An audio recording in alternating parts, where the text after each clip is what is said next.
దేవునికి స్తోత్రం కలుగును గాక. ఎందుకు కలగాలయా స్తోత్రం అని అడిగితే, మీరు మళ్ళీ నన్ను చూస్తున్నందుకు, నేను మళ్ళీ మిమ్మల్ని చూస్తున్నందుకు. అవునా కదా? ఎంతమంది నిన్న రాత్రి పడుకునే ముందు నేను గ్యారంటీగా రేపు ఉదయం లేస్తాను అని అనుకుని పడుకున్నారు?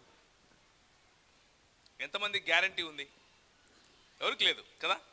కానీ ప్రభు తన చిత్తంలో తను మనకిచ్చినటువంటి ఒక చిన్న బహుమానం ఏంటంటే ఇంకొక రోజు.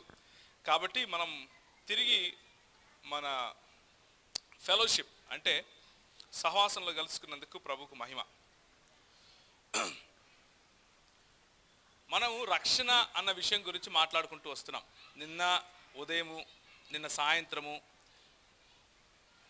మొన్న, ఈరోజు, రేపు కూడా రక్షణ గురించే మాట్లాడుకుంటాం. అసలు ఏంటి రక్షణ? రక్షణలో మనకు పొందిందేంది, పోగొట్టుకునిందేంది, వచ్చేదేంటి, పోయేదేంటి, ఇలాంటి ప్రశ్నలు చాలా ఉంటాయి కొంతమందికి. సో వాటిని తెలుసుకునే ప్రయత్నం చేద్దాం. ఓకేనా? ఒకసారి అపోస్తలుల కార్యం 26వ అధ్యాయము 18వ వచనం ఆఖరి భాగం నేను చదువుతాను. ఇది యేసు ప్రభు స్వయంగా పౌలుతో మాట్లాడుతున్నటువంటి మాటలు ఇవి. అపోస్తలుల కార్యములు 26వ అధ్యాయం.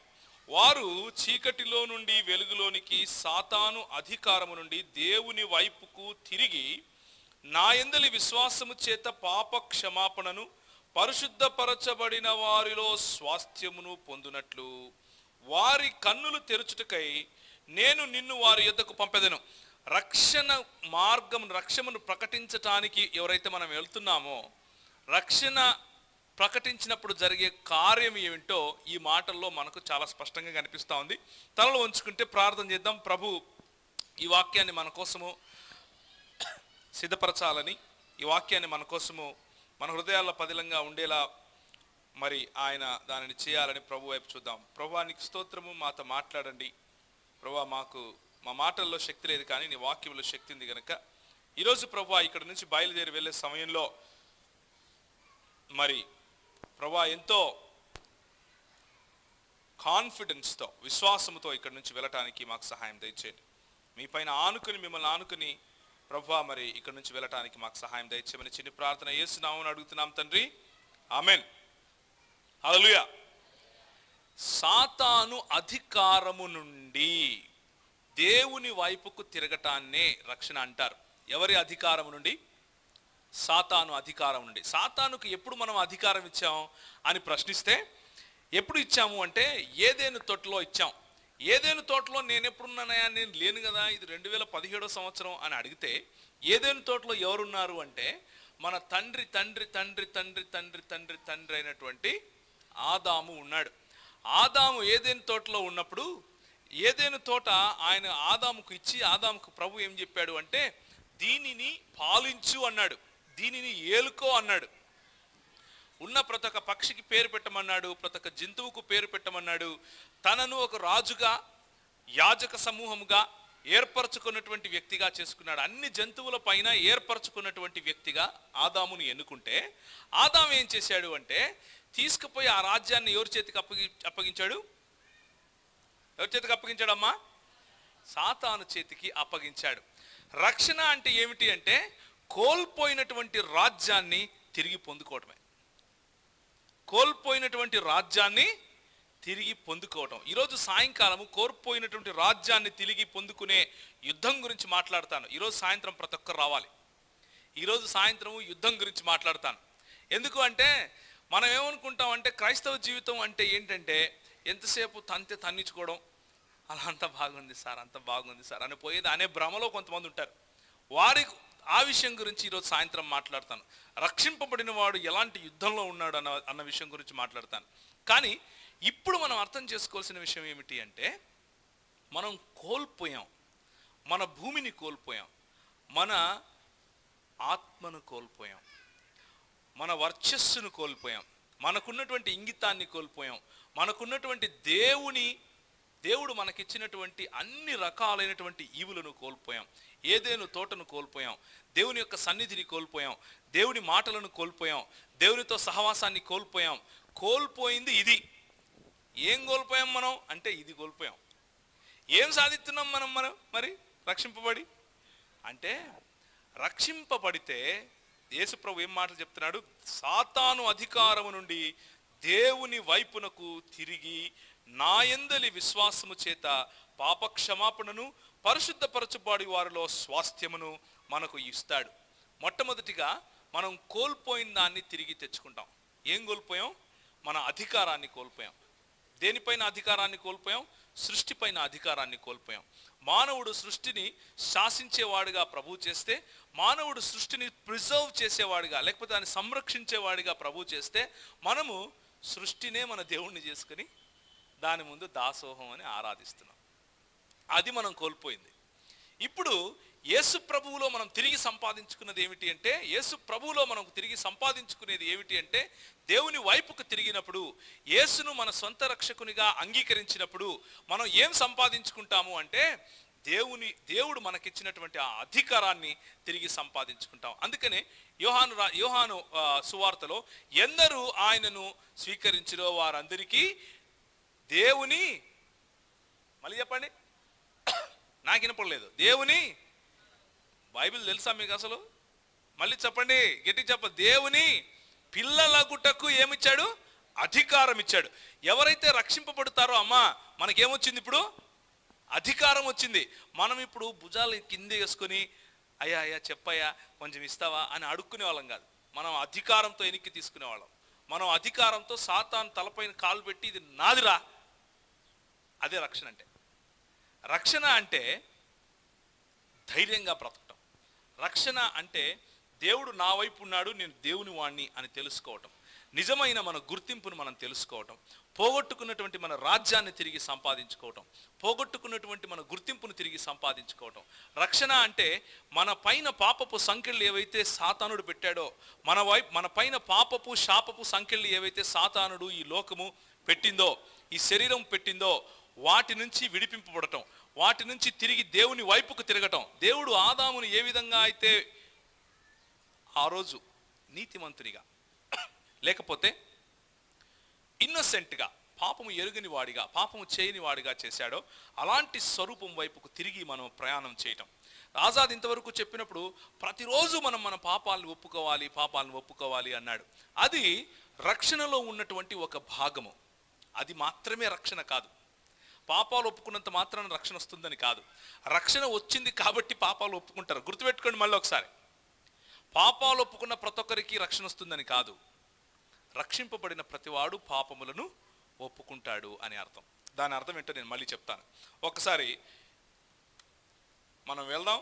రోమీయులకు రాసినటువంటి పత్రిక, అపోస్తలుడైన పౌలు రోమీయులకు రాసినటువంటి పత్రిక 8వ అధ్యాయం. రోమీయులకు రాసినటువంటి పత్రిక 8వ అధ్యాయానికి ఉన్నటువంటి మహత్తరం ఏంటంటే, దానికి ఉన్నటువంటి శక్తి ఏమిటి అంటే, ఈరోజు మనకు పరిచయమైనటువంటి ఎంతోమంది అపోస్తలులు, ఎంతోమంది దేవుని భక్తులు, ఉదాహరణకు జాన్ క్యాల్విన్ గారు, లేకపోతే మార్టిన్ లూథర్ గారు, లేకపోతే జాన్ వెస్లీ గారు, లేకపోతే సహోదరుడు భక్త సింగ్ గారు, లేకపోతే మన దేశంలో తిరిగినటువంటి సాధు సుందర్ సింగ్ గారు, నేమ్ ఎనీవన్, ఎవరి పేరైనా మీరు తీయండి, రోమీయులకు రాసిన పత్రిక 8వ అధ్యాయం వారి జీవితంలో పనిచేస్తుంది.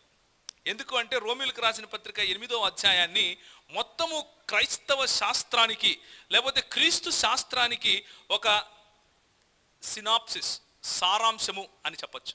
కాబట్టి రోమీయులకు రాసిన పత్రిక 8వ అధ్యాయం కనుక కరెక్ట్గా తెలుసుకుంటే రక్షణ ఏంటి, రక్షణలో ఎదగటం ఏంటి, అసలు రక్షణకు ఉన్నటువంటి సంపూర్ణమైనటువంటి నిర్వచనం ఏంటి అని మనం తెలుసుకుంటాం. ఇప్పుడు 8వ అధ్యాయంలో ఒకసారి చూడండి, 28వ వచనం నుంచి. చాలా మందికి ఇది కంటతొచ్చి ఉంటుంది, అయినా కానీ నేను చదువుతాను. దయచేసి మీ బైబిల్స్ పట్టుకుని నన్ను అనుకరించండి. దేవుని ప్రేమించు వారికి, అనగా ఆయన సంకల్పము చొప్పున పిలువబడిన వారికి మేలు కలుగుటకై సమస్తమును సమకూడి జరుగుచున్నవి అని ఎరుగుదము. ఎందుకనగా తన కుమారుడు అనేక సహోదరులలో జ్యేష్ఠుడగునట్లు దేవుడు ఎవరిని ముందుగా ఎరిగెనో వారిని తన కుమారునితో సారూప్యము గల వారగుటకు వారిని ముందుగా నిర్ణయించెను. మరియు ఎవరిని ముందుగా నిర్ణయించెనో వారిని పిలిచెను, ఎవరిని పిలిచెనో వారిని నీతిమంతులుగా తీర్చెను, ఎవరిని నీతిమంతులుగా తీర్చెనో వారిని మహిమపరచెను అని మనం చదివాం. ఓకేనా?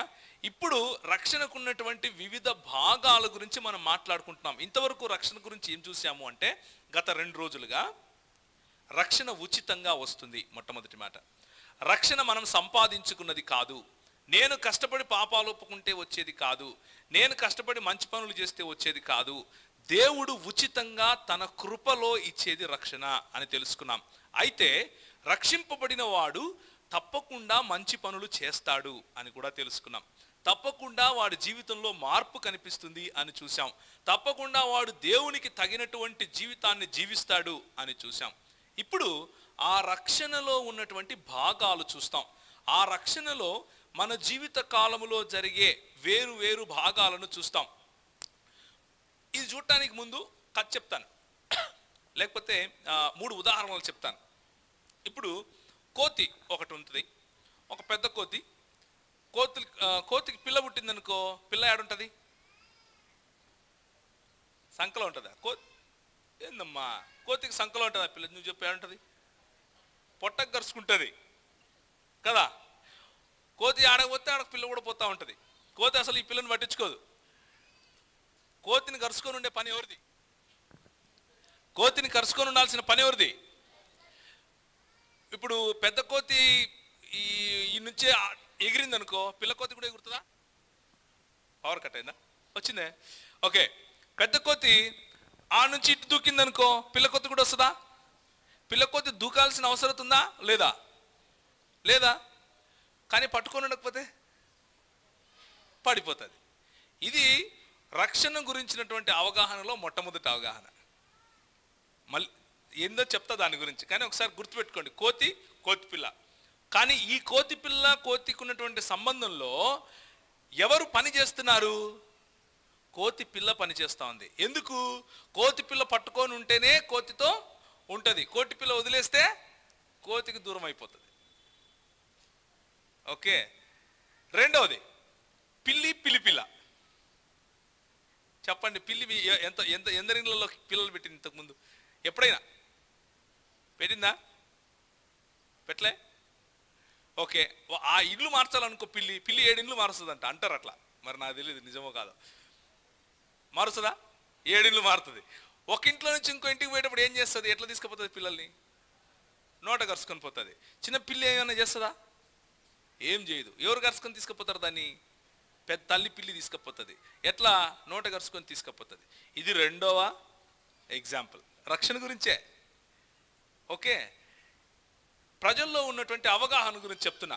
మొదటి అవగాహన ఏంటంటే, నేను దేవుణ్ణి పట్టుకొని ఉండాలి, నేను దేవుని దగ్గరికి రావాలి, నేను దేవుణ్ణి పట్టుకొని ఉంటేనే నాకు రక్షణ.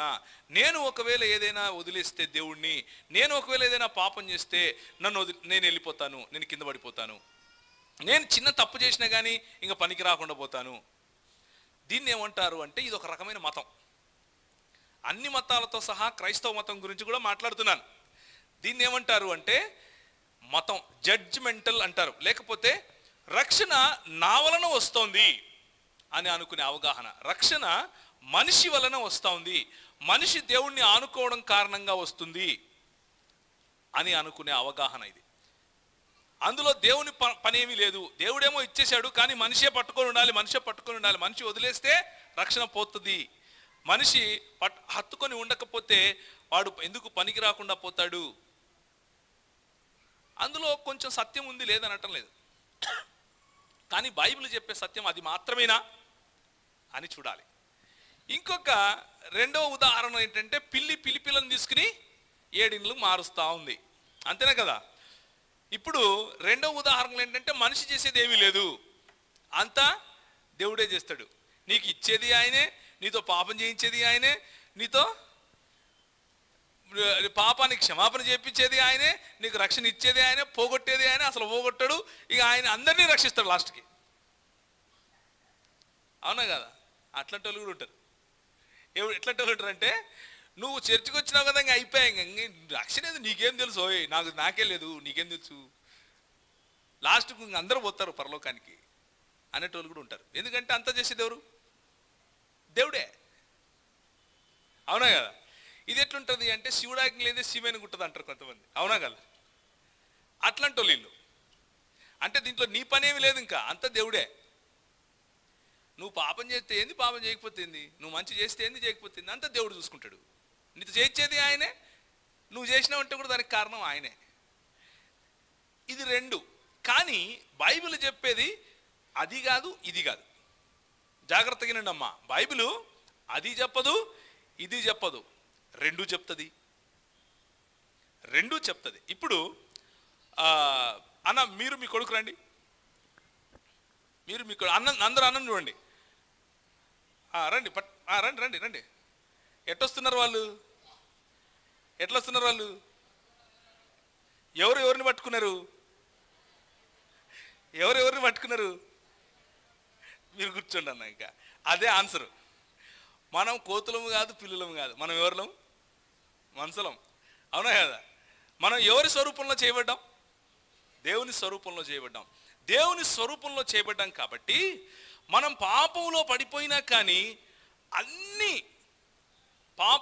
పాపం కారణంగా చెడిపోయినప్పటికీ దేవుని స్వరూపం మాత్రం చెడిపోదు. దేవుని స్వరూపం ఒకవేళ చెడిపోయేది అయితే దేవుడు చెడిపోయే అవకాశం ఉన్నవాడు అని చెప్పాల్సి ఉంటుంది. కానీ అలా జరగదు. బైబిల్ ఏం చెప్తుందంటే మనం ఎవరి పిల్లలం? మనం దేవుని పిల్లలం, దేవుని స్వరూపంలో చేయబడిన వాళ్ళం. మనము ఏ విధంగా అయితే మరి వాళ్ళిద్దరు తండ్రి కొడుకులు చేతిలో చేయి పట్టుకొని నడిచారో అది రక్షణ. అది రక్షణ. కుమారుడు కావాలనుకుంటే చేయి ఇడిచిపెట్టచ్చు. ఇడిచిపెడతాడా? ఇడిచిపెట్టాడా? నాకు ఆడ బాల్ కనిపించింది అనుకో, వాళ్ళ నాయన చేయి ఇడిచిపెట్టుకొని పరిగెత్తాలని ట్రై చేస్తాడు. కానీ ఆ బాల్ పక్కనే పాము ఉందంటే నాయన ఏం చేస్తాడు? వదిలిపెట్టాడు చెయ్యి విడిచిపెట్టి. ఎంతనా గింజుకోరు నువ్వు, నీకు బాల్ కావాలంటే అది వచ్చే టైంలో వస్తుంది, కానీ నేను విడిచిపెట్టాను. దేవుడు ఇచ్చిన రక్షణ గురించి మనల్ని ఎప్పుడు విడిచిపెట్టాడు. దేవుడు అనంతమైనటువంటి ప్రేమ ఉన్నవాడు. దేవుడు కరుణామయుడు. దేవునికి ఉన్నటువంటి ప్రేమ అపారమైనది. ఆయన ఉచితంగా రక్షణనిస్తాడు, ఉచితంగా ఆ రక్షణలో మనం కొనసాగించేలా చేస్తాడు. కానీ మానవునికి స్వాతంత్రం ఉంది. మానవునికి స్వాతంత్రం ఉంది. తండ్రిని పట్టుకునే స్వాతంత్రం ఉంది, తండ్రిని విడిచిపెట్టే స్వాతంత్రం ఉంది. కోతికి స్వాతంత్రం ఉందా? ఏముంది? పట్టుకునే ఉండాలి, విడిచిపెడితే పోతుంది. పిల్లికి స్వాతంత్రం ఉందా? ఏముంది? ఏమీ లేదు. తల్లి తీసుకుపోతే పోవాలా, లేకపోతే పడుండాలా. మనం కోతి కాదు, పిల్లి కాదు, మనం మనుషులం. మనల్ని ప్రభువు తన పిల్లలుగా చేసుకున్నాడు. మనకు స్వాతంత్రాన్ని ఇచ్చాడు. మనం పాపం చేసే స్వాతంత్రాన్ని ఇచ్చాడు, మంచి చేసే స్వాతంత్రాన్ని ఇచ్చాడు. మనం మంచి చేయగలం, చెడు చేయగలం. అయినా కానీ మనం ఒకవేళ చెడు చేస్తే కూడా దేవుని వాక్యము మట్టపు గుండు మన హృదయంలోకి వచ్చి, రే నశించిపోతావురా, వద్దురా, నేను రా నీకు తండ్రిని, పక్కింటో నాయన అంటావేంది నువ్వు? అవునా కదా? ఒక ఆయన అన్నాడు నన్ను ఇట్లనే మాట్లాడుతూ నాకు తెలుసబ్బా, ఇదో బైబిల్లో ఉండే దేవుడే నిజమైన దేవుడు, యేసు ప్రభువు నిజమైన దేవుడు, నమ్మినా పో, ఇంకేం పరలోకమ్మతంలే అన్నాడు. ఒకసారి చూడండి, ఇట్లా చెప్పేటోళ్ళు చాలా మంది ఉంటారు కాబట్టి ఈ వాక్యం చూడాలి. యాకోబు పత్రిక 2వ అధ్యాయము 19వ వచనం. ఎవరండి గట్టి చదువుతారా? అన్ని మర్చిపోయినా కానీ ఇది మాత్రం మర్చిపోదు. యాకోబు పత్రిక 2వ అధ్యాయం 19వ వచనం. దేవుడు ఒక్కడే అని నీవు నమ్ముచున్నావు, బానే ఉంది.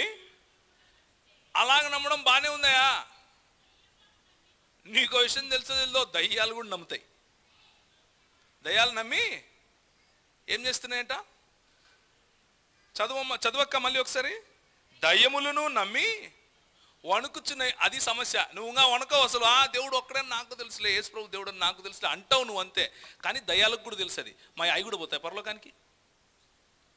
ఏమంటారు? పరలోకం పోతాయి పోవా? నీ మైండ్లో నువ్వు ఫిక్స్ అయితే పరలోకం పోవు. నీ మైండ్లో నువ్వు ఫిక్స్ అయితే పరలోకం పోయేది కాదు. అసలు రక్షణ అంటే పరలోకానికి సంబంధించింది కాదు. పరలోకం రక్షణలో ఒక భాగం మాత్రమే.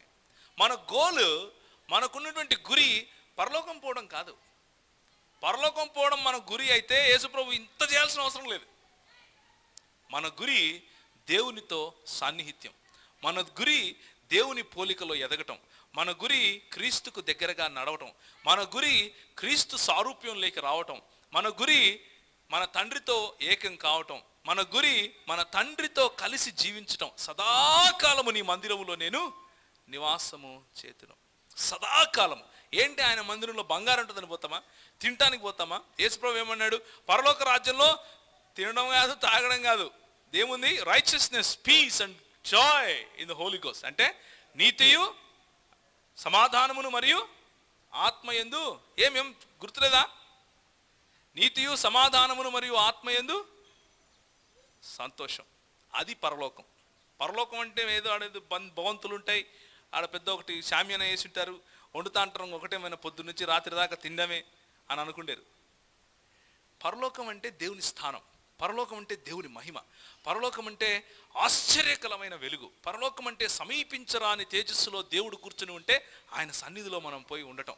ఆయన ఎంత గొప్ప దేవుడు అంటే చూసే కొద్దీ అనుభవించే కొద్దీ మన కళ్ళు జాలవు, మన ముక్కు జాలదు, మన చెవులు జాలవు, మన పంచేంద్రియాలు అంటే దేనితో అయితే మనం తెలుసుకుంటామో విషయాలు, కన్ను, ముక్కు, చెవి, నోరు, స్కిన్, ఇవేవి సరిపోవు.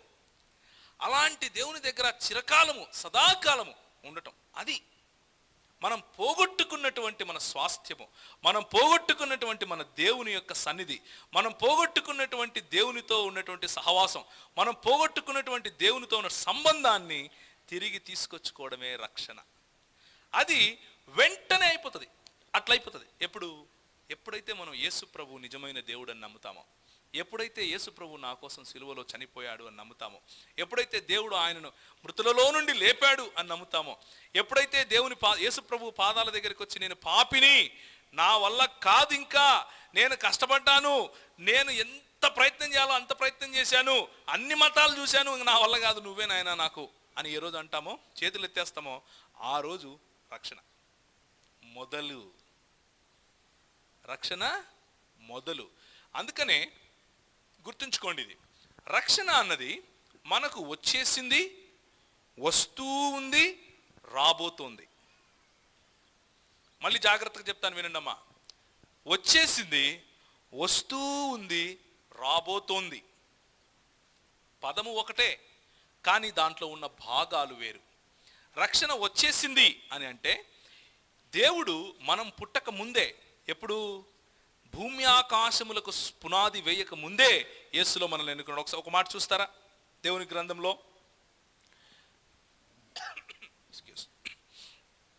గలతీయులకు రాసిన పత్రిక 4వ అధ్యాయం 5వ వచనం. గలతీయులకు రాసిన పత్రిక 4వ అధ్యాయం 5వ వచనం. ఇంకొకరు ఎవరైనా ఎఫెసీయులకు రాసిన పత్రిక 1వ అధ్యాయం 6వ వచనం గట్టిగా చదవాలి. మనము దత్తపుత్రులము కావాలనని ధర్మశాస్త్రమునకు లోబడి ఉన్న వారిని విమోచించుటకై, ధర్మశాస్త్రమునకు లోబడిన వాడాయను. ఆయన మనల్ని దత్తపుత్రులుగా చేసుకోవటానికి ఆయన అనాది కాలమైనటువంటి సంకల్పము. ఎప్పటి సంకల్పం అది? సృష్టి ఆరంభమునకు ముందు నుంచి ఉన్నటువంటి సంకల్పము. ఆ సంకల్పములో యేసు ప్రభువు మనల్ని తనకు దత్తపుత్రులుగా, లేకపోతే తండ్రికి దత్తపుత్రులుగా చేయటానికి ఈ భూలోకంలోనికి వచ్చారు అన్నది సత్యము. ప్రేమ కోసము ప్రేమించి మనల్ని ఆయన ఆ విధంగా చేశాడు అన్నది సత్యము. ఇప్పుడు ఎఫెసీయులకు రాసిన పత్రిక 1:6 తనకు కుమారులనుగా స్వీకరించుటకై మనలను ముందుగా తన కోసము నిర్ణయించుకొని, మనము తన ఎదుట పరిశుద్ధులమును నిర్దోషులమును అయుండవలనని జగత్తు పునాది వేయబడక మునుపే ప్రేమ చేత ఆయన క్రీస్తులో మనలను ఏర్పరచుకున్నాడు. ఎప్పుడు? మీరు ఇక్కడ ఈరోజు కూర్చొని ఉంటారని ఎప్పుడు నిర్ణయించుకున్నాడు ఆయన? జగత్తుకు పునాది వేయబడక ముందే అంట. ఎప్పుడమ్మా? జగత్తుకు. ఇప్పుడు చెప్పండి, మీరు పాపాలు ఒప్పుకుంటే వస్తుందా పోతుందా? ఇప్పుడు చెప్పండి, మీకు ఉచితంగా వచ్చిందా, మీరు కష్టపడి తెచ్చుకున్నారా?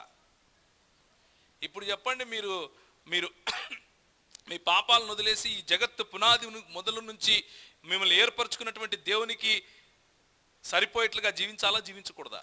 ఇంకా పాపంలోనే జీవించచ్చా, జీవించకూడదా? రైట్? సో దేవుడు మనల్ని జగత్తు పునాది వేయబడక ముందే పిలుచుకున్నాడు. చూడండి 28వ వచనం, రోమీయులకు రాసిన పత్రిక మనం చదివాం కదా. దేవుని ప్రేమించు వారికి అనగా ఆయన సంకల్పము చొప్పున పిలువబడిన వారికి. దేవునికి ఒక సంకల్పం ఉంది, దేవునికి ఒక పెద్ద డ్రీమ్ ఉంది, దేవునికి ఒక సంకల్పం. ఏంటంటే ఆ సంకల్పము, నేను నా పిల్లలకు స్వాతంత్రాన్ని ఇస్తాను, నా పిల్లలు స్వచ్ఛందంగా తమ స్వంతంగా తమ ఇష్టంతో నన్ను ప్రేమించాలి. నేను చెప్పానని కాదు, నేను చెప్పినాను కాదు, వాళ్ళంతకు వాళ్ళు నన్ను ప్రేమించాలి, వాళ్ళంతకు వాళ్ళు నా ప్రేమలో పడాలి, వాళ్ళంతకు వాళ్ళు నన్ను చూడాలని ఆశపడాలి, వాళ్ళంతకు వాళ్ళు నా గుణాలను ఇష్టపడాలి, వాళ్ళంతకు వాళ్ళు నా ప్రేమను అర్థం చేసుకోవాలి, వాళ్ళంతకు వాళ్ళు నా సార్వభౌమత్వానికి క్రిందికి రావాలి, వాళ్ళంతకు వాళ్ళు నా యొక్క నేను అన్నీ చేయగల నా సామర్థ్యత ఏదైతే ఉందో దాన్ని అర్థం చేసుకుని నన్ను ప్రేమించాలి. అంతేగాని నేను రాబోట్లను చేసుకుని నేను స్విచ్ చేస్తే అల్లెలుయ్య అల్లెలుయ్య అల్లెలుయ్య అంటారు, మళ్ళీ నేను స్విచ్ ఆఫ్ ఎత్తే ఒరే ఏమి రాను అని తిడతారు. అలాంటి వాళ్ళను దేవుని కుమారులు అంటారా, లేకపోతే దేవుని యంత్రాలు అంటారా? ఏమంటారమ్మా? యంత్రాలు అంటారు, రోబోట్లు అంటారు. దేవుని కుమారులు స్విచ్ చేస్తే ఆరాధన చేసేవాళ్ళు, స్విచ్ తీసేస్తే ఆరాధన చేయకుండా ఉండేవాళ్ళు కాదు. స్వచ్ఛందంగా చేయాలి, with all of our heart. అందుకని యేసు ప్రభు ఒకరోజు ఒక శాస్త్రి వచ్చి, బోధకుడా నీవు అన్నీ బాగుగానే బోధించుచున్నావు, కానీ ఆజ్ఞలన్నింటిలో నువ్వు శ్రేష్టమైనది ఏది అని అడిగాడు మార్కు సువార్తలో. అడిగితే యేసు ప్రభు అంటాడు, ఏం చెప్తాడు? ఆన్సర్ చెప్తారు ఎవరన్నా? దానికంటే ముందు ఇంకోటి అన్నాడు, ఇంకా మంచిగా చెప్పాలి కరెక్ట్గా. ఆజ్ఞలన్నింటిలో నువ్వు శ్రేష్టమైనది ఏదనగా నీ దేవుడైన యెహోవాను నీ పూర్ణ హృదయముతోను, నీ పూర్ణ మనస్సుతోను, నీ పూర్ణ వివేకముతోను, నీ పూర్ణ శక్తితోను ఏం చేయాలి? ప్రేమించాలి, ఆరాధించాలి, ఆయన కోసం పనిచేయాలి. మూడిటికి ఒకటే పదం వాడింది. ఏమేమి ఉన్నాయి? మనస్సు ఉంది, హృదయము ఉంది, శక్తి ఉంది, వివేచన ఉంది. మనము ఆయనను ఆరాధించాలి. ఇట్ ఈస్ కేవలము స్విచ్ చేస్తే హల్లెలూయా చెప్పేవాళ్ళు వద్దు ప్రభువుకు. ఏదో పరలోకం ఇస్తాడు కాబట్టి ఆయన దగ్గరికి రావాల్సిన అవసరత లేదు. అలాంటి రక్షణ కావాలి అని అనుకుంటే చాలా మతాలు ఉన్నాయి, చాలా మతాలు ఆడికి పోతే కానీ నో ప్రాబ్లం ఇచ్చేస్తాయి. నువ్వు ఏడన మునిగి వచ్చే కూడా నీకు ఇస్తారు, నువ్వు 10,000 వేస్తే కూడా ఇస్తారు, చాలా ఉన్నాయి. అలాంటి మతం కాదు ఇది. ఇది మతం కాదు, ఇది సంబంధం. దేవునితో తిరిగి సంబంధం కలవటం, దేవుణ్ణి ప్రేమించటం. దేవుడు మనల్ని ప్రేమిస్తూ ఉండగా ఆయన ఆ ప్రేమను మనకు చెప్పినప్పుడు దానికి ప్రతిస్పందిస్తూ ఆయన దగ్గరికి రావటం. ఆయన పిలిచాడు మనల్ని. ఏమని పిలిచాడు? ఎప్పుడు పిలిచాడు? జగత్తు పునాదులు వేయబడక ముందే పిలిచాడు. పిలువబడిన వారికి మేలు కడగటం కోసం సమస్తము ముందుగానే ఎరిగాడు మనల్ని. ముందుగానే, ఎప్పుడు? జగత్తు పునాది వేయబడక ముందే మనల్ని చూశాడు. ఎవరిని చూశాడు? వాడు ఉన్నాడు, బట్టనెత్తుడు ప్రవీణ్ గాడు, వాడు నాకు కావాలి, నేను ఇక్కడ నిలబడున్నా. అలాగని చెప్పి నేను రావాలని చెప్పి ఆయన నన్ను పిలిచినంత మాత్రాన, నేను వస్తాను అని చూచినంత మాత్రాన నేను వచ్చేలాగా నన్ను చేయలేదు. అంటే పిల్లి ఉదాహరణ ఉంది చూసారా, అది కాదు. తండ్రి కొడుకుల ఉదాహరణ. తండ్రి పిలుస్తున్నాడు, ఏం పేరు నా బాబు పేరు? ఆనంద్ ఇట్రారా అంటే, వస్తున్నా డాడీ అని వస్తాడు. అది మనకు దేవునికి ఉన్న సంబంధం. అదే అన్న కారు ఉంది, ఈ నుంచి రిమోట్ కొడితే ఓపెన్ అయిపోతుంది. అది రక్షణకు సంబంధించింది కాదు, అది సంబంధం కాదు, కేవలం ఒక సొత్తు. మనము కారు కాదు, మనం పిల్లలం. స్విచ్ కొడితే ఆన్ అవుతుంది, స్విచ్ తీసేస్తే ఆగిపోతుంది. కానీ కొడుకు అట్లా కాదు. రారా అంటే, ఉండు డాడీ టీవీలో కార్టూన్ వస్తుంది, ఒక్క నిమిషం వస్తా అంటే కూడా అన్న ఏమంటాడు? పర్వాలేదులే, చూసి తొందరరా. అది సంబంధం. అంటే స్విచ్ ఆఫ్ చేస్తే టీవీ ఆగిపోతుంది. టీవీకి మనకు సంబంధం ఉందా? కాదు. కేవలం టీవీని కొనుక్కున్నాను నేను, అంతే. టీవీ నా సొత్తు, అంతే. కేవలము మనము దేవుని సొత్తులం కాదు, దేవుని పిల్లలం. మనకు దేవుడు స్వాతంత్రాన్ని ఇచ్చాడు. ఆ స్వాతంత్రంతో ప్రభు దగ్గరికి రాగలగాలి. ఆ స్వాతంత్రంతో ఆయన ఇచ్చిన పిలుపును మనం విని ఆయన వద్దకు రావాలి. స్వచ్ఛందంగా ఇష్టపడి రావాలి. అది రక్షణ. కాబట్టి అంతా దేవుడు చేస్తాడు అనేది నిజమే, నా భాగము ఉంది అనేది నిజమే. దేవుడు పిలిచాడు అన్నది నిజమే, మనము ప్రతిస్పందించాము అన్నది నిజమే. కాబట్టే తండ్రి కొడుకుల సంబంధం గురించి ప్రభువు మాట్లాడుతున్నాడు. నేను తండ్రిని అంటున్నాడు. అయితే చూడండి, పిలువబడిన వారిని, ముందుగా ఎరిగిన వారిని, నిర్ణయించిన వారిని పిలిచాడు. ఆ తర్వాత ఎవరిని పిలిచాడో వారిని నీతిమంతులుగా తీర్చాడు. యెషయా గ్రంథం 12వ అధ్యాయం 2వ వచనం ఎవరైనా చదువుతారా? యెషయా గ్రంథము 12వ అధ్యాయం 2వ వచనం.